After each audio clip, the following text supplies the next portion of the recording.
नमस्कार साथियों, स्वागत है आपका आपके अपने मनपसंद और आपके फेवरेट चैनल सुदर्शन में। और सुदर्शन में अपन जानकारी साझा कर रहे हैं अपने अखंड भारत की संस्कृति, सभ्यता, विरासत, नियमावली, अपने ग्रंथ, अपने पुराण और अपने इस पावन धरा के संस्कृति के बारे में जानकारी साझा कर रहे हैं। साथियों, आदि अनादि काल से ही, जब से सृष्टि का सर्जन हुआ तब से लेकर आज तक जो गृहस्थ आश्रम है, अर्थात जो गृहस्थ है, वो जीवन सबसे कठिन माना गया है। और उस जीवन को निभाने के लिए, उसको व्यवस्थित रूप से चलाने के लिए अपने पुराणों के अंदर, अपने ग्रंथों के अंदर, अपने वेदों के अंदर महापुरुषों ने जो लिखा है, एक नियमावली है कि कैसे गृहस्थ अच्छी तरह से चल सकते हैं, कैसे वो अपने जो समस्त प्रकार की क्रियाएं हैं जीवन जीने की, समाज में जीने की, राष्ट्र के लिए, अपने परिवार के उत्थान के लिए किस प्रकार से कार्य करें। गृहस्थ आश्रम के अंदर कुछ नियम हैं, विशेष तौर पर अपने जो पुराण हैं उनके अंदर लिखा गया है कि किस तरह से गृहस्थ आश्रम के अंदर जो पुरुष हैं, महिलाएं हैं, जो बच्चे हैं, बुजुर्ग हैं, किस प्रकार से गृहस्थ आश्रम का पालन करें। तो आज के वीडियो में हम जानकारी साझा करेंगे गृहस्थों के लिए आवश्यक नियम, जिनका पालन करके गृहस्थ को एक सुव्यवस्थित प्रकार या नियमावली से चलाया जा सकता है।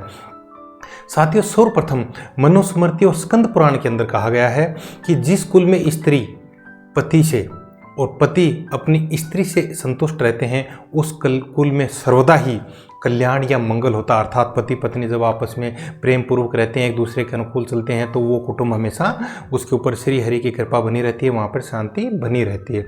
उसके बाद देखिए साथियों, महाभारत ग्रंथ के अंदर कहा गया है कि घर के अंदर टूटे बर्तन, टूटी हुई चारपाई या खाट नहीं रखनी चाहिए।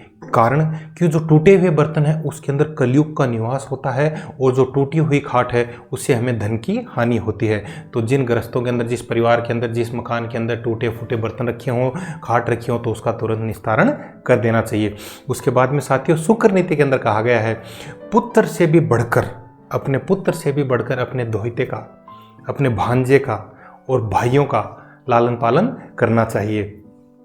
और कन्या से भी बढ़कर भाई की जो अपनी पुत्र वधू है, भाई की स्त्री है, अपनी पुत्र वधू है और बहन है, इनका लालन पालन करना चाहिए। साथियों, अपने से तो सभी, अपने पुत्र हो चाहे पुत्री हो, पत्नी हो, आपस में सभी स्नेह करते हैं, लेकिन अपने शुक्र नीति के अंदर विशेष तौर के ऊपर भांजा है, उसके बाद में पुत्र की जो वधू है या भाई की स्त्री है, उनका लालन पालन करना श्रेष्ठ माना गया है।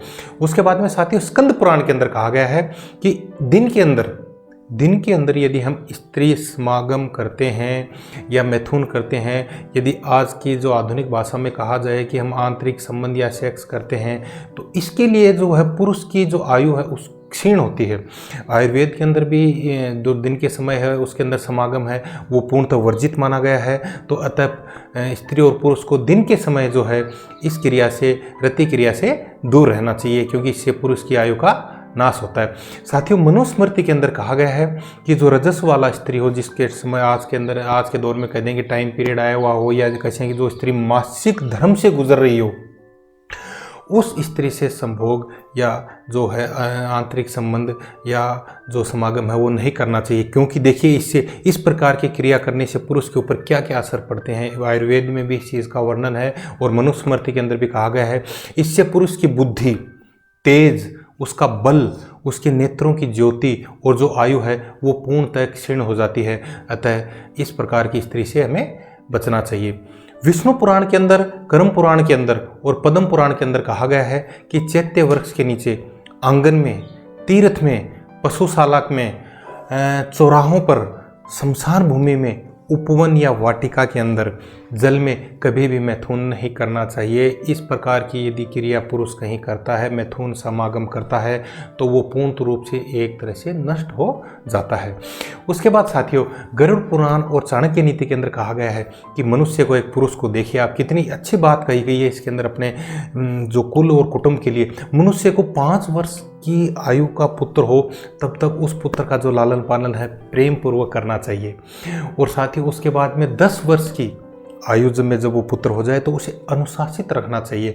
और जब वही पुत्र 16 वर्ष की अवस्था में हो, अपनी किशोरावस्था के अंदर आ जाए, तो उसके साथ पूर्णतः मित्रवत व्यवहार करना चाहिए।